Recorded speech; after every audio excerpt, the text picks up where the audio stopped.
Hey guys, welcome back to the Female Athlete Inner Circle. We are talking everything female athletes, everything these female athletes face on and off the playing field.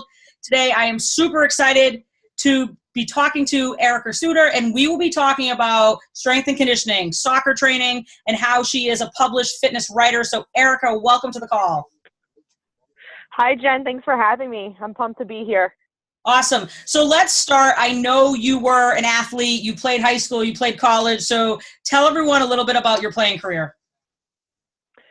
Sure. So I started playing soccer when I was 5 years old. So that was, like 23 years ago. And I've been playing my whole life. I played travel soccer. I played in college at Johns Hopkins University. And then when I graduated college, I played and coached in Brazil for almost a year. And now I am no longer playing. I am mainly coaching youth athletes, youth soccer players, both on the field and in the weight room for performance training. Nice. So I know you're a big supporter, like I am, of girls' strength training, sports performance. So when you were playing soccer, did you strength train? Did you find that it had a huge impact on your career, or did you not strength train? Yeah, I did strength train. So when I was in 8th grade, I actually had my own strength coach. And I think this was around the time when performance training was actually becoming a thing, especially in the private sector. So I did a strength and conditioning camp every summer from 8th grade and all through high school.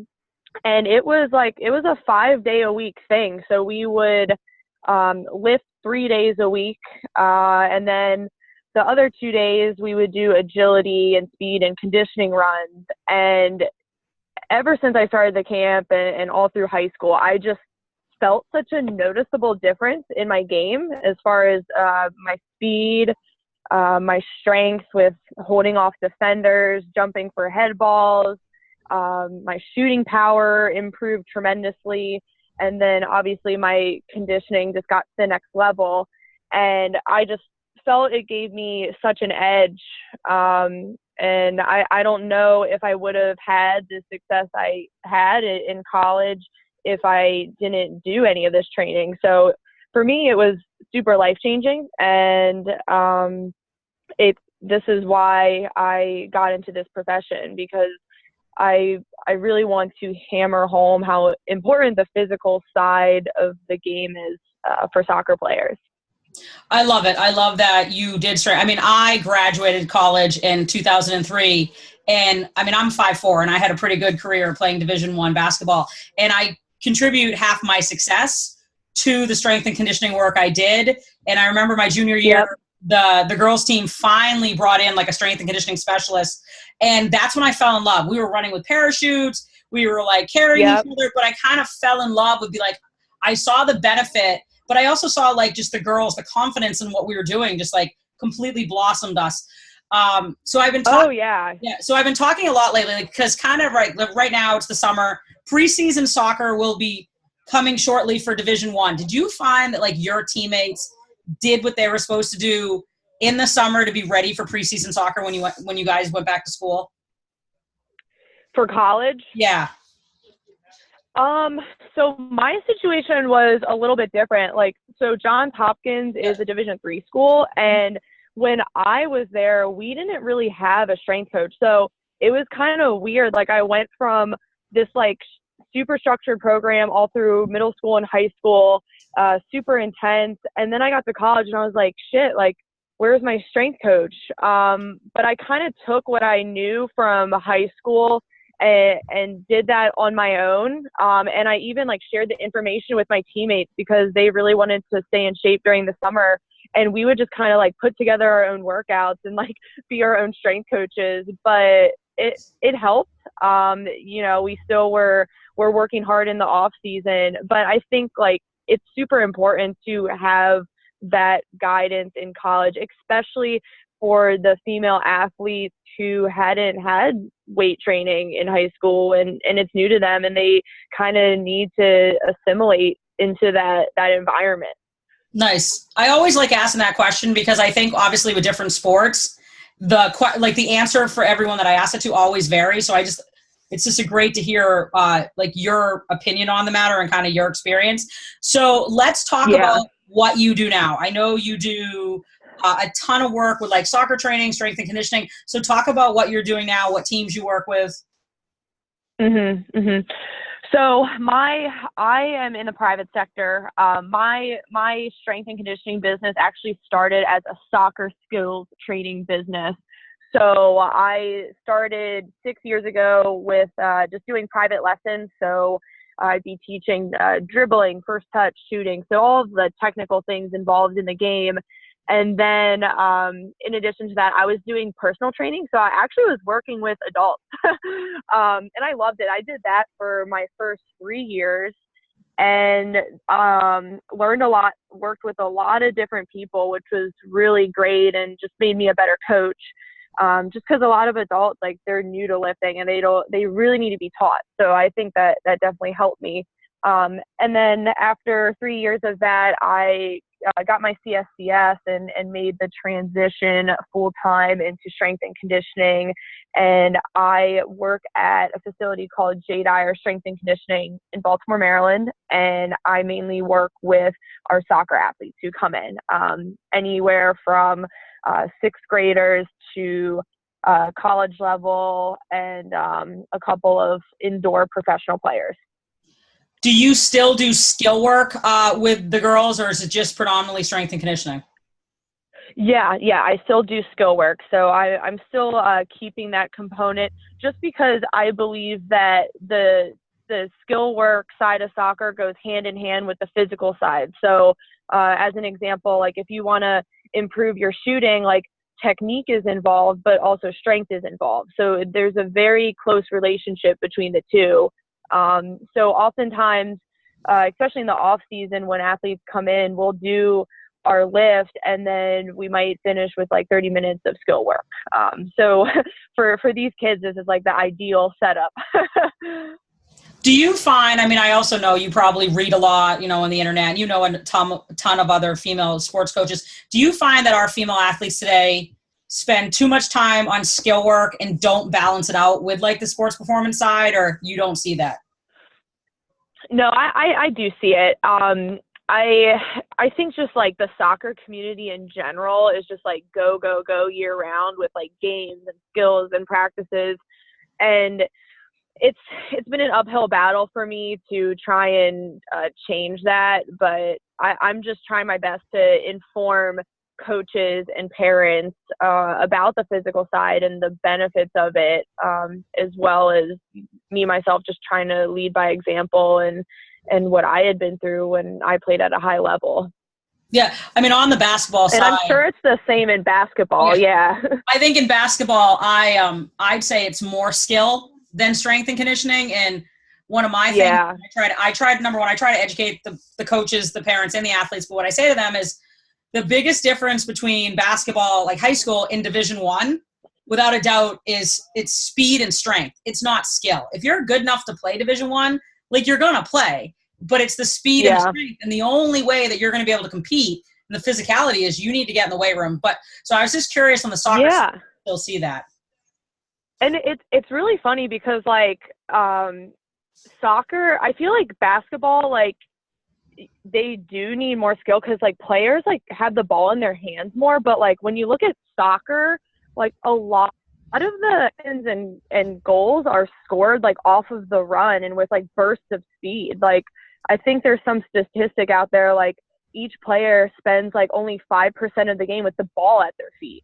So that's just like something I like to use when talking to coaches, like, hey, like we all need to watch the game and see what the demands are. And a lot of it involves speed and power and moving off the ball. Like that's going to make your tactical game better too. So it's just funny to look at what's really happening in the game, like as a coach now, because when I played, I saw it so differently.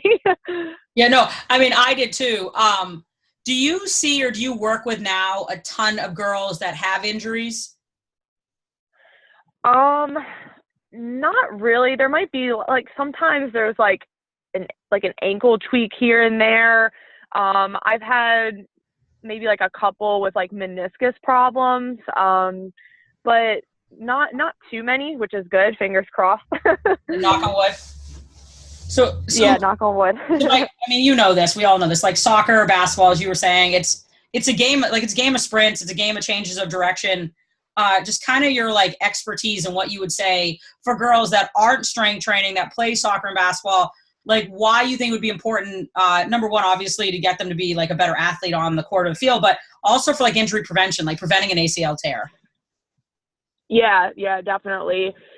What I find a lot is girls in general are just weak in their posterior chain, so they're not doing enough back strengthening, hamstring, hip adductors, hip abductors. So those are the things that we need to strengthen in order to prevent these ACL injuries. And I think just spreading awareness about that is key to getting them into the gym and making sure they're much more resilient. Nice. I love what you said. I 100% agree with it. I also think getting these girls in the weight room, and I think it kind of, number one, it made you become a coach, a strength and conditioning coach. It kind of put me in the realm of a strength and conditioning coach. But I also think like it prepares these females for like their afterlife after college and being an athlete. Like they know how to go in the weight room. They know how to be healthy. They know how to take care of themselves. I also think it helps them builds their confidence. So I just for sure supporter of putting these girls in the weight room and, you know, kind of just laying a foundation to make them healthy for the rest of their lives. Oh, for sure. And I think like Jen, that's the biggest impact I've seen. I mean, like all these girls that they're getting faster, they're becoming more agile, and that's awesome. But the biggest difference I see is they just like really enjoy working out now. They enjoy challenges and just being healthy. I'll have girls like be so sad like to miss workouts if they're like going on vacation or something. They're like, oh my gosh, I miss like coming in and like being active. So it's just like really cool to see. And you know, I think it definitely prepares them, like you said, for that post-college athlete life. You know, I think what you said is important, like just kind of a testament to like what kind of coach you are, that these girls have fun. They're mad when they're missing work. Yeah. Because I think the one thing that's definitely missing with training females right now is these kids aren't having fun. They're so stressed out. Their anxiety is out of the roof. So I love that the girls are having fun with you. Yeah, definitely. Yeah, we work hard, but we have a good time.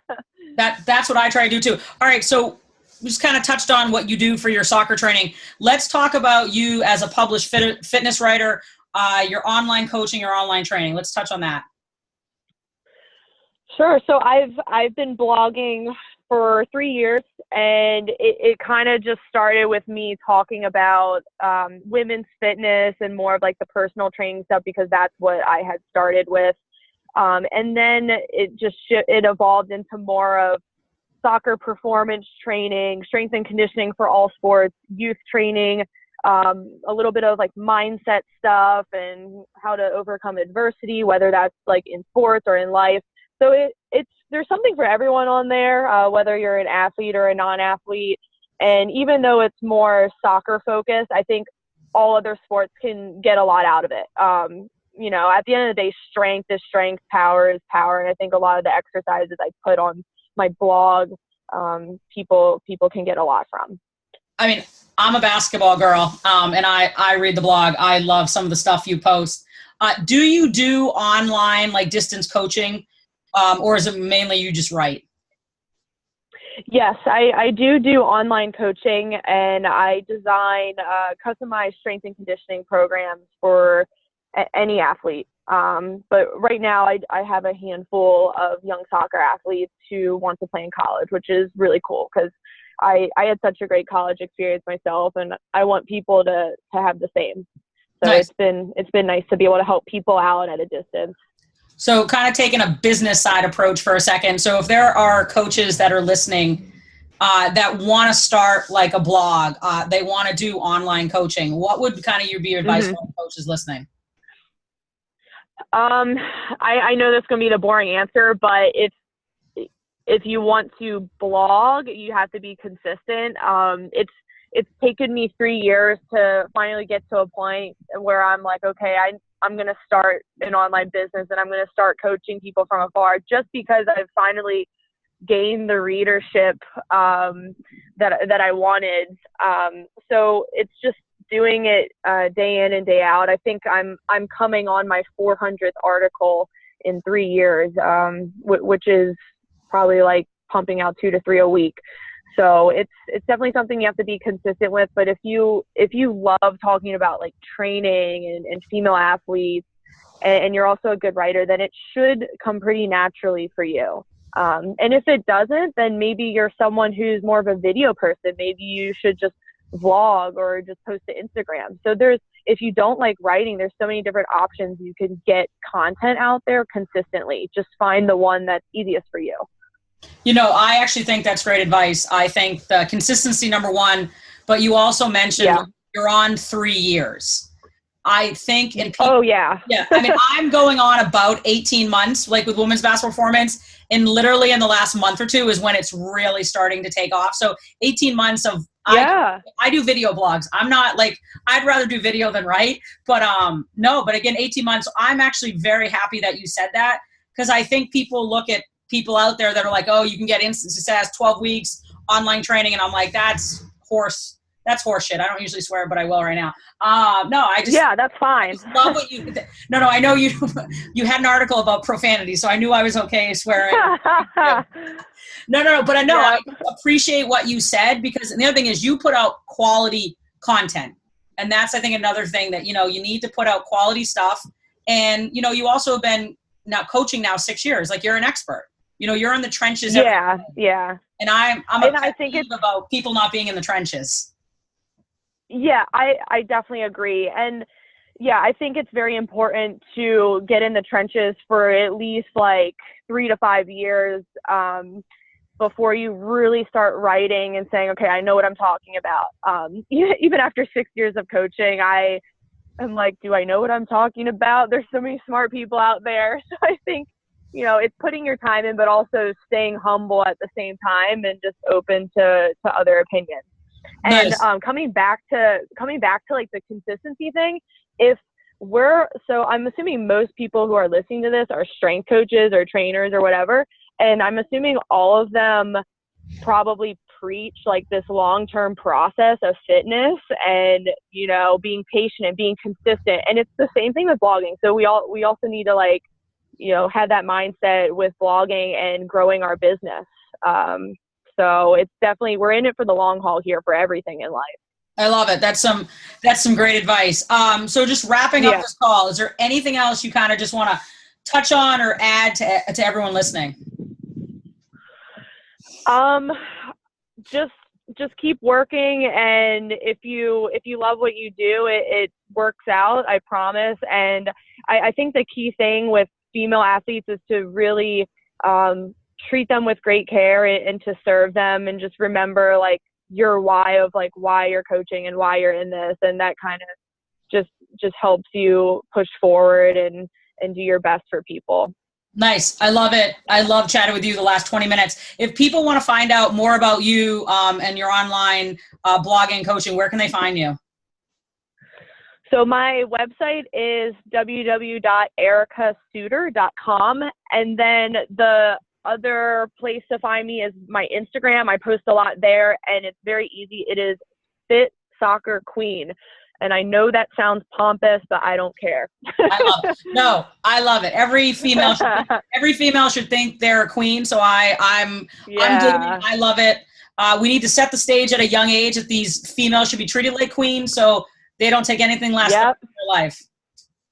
That's exactly it. You said it so well, Jen. All right, Erica, it was a pleasure, and you and I will talk soon. Awesome. Thank you.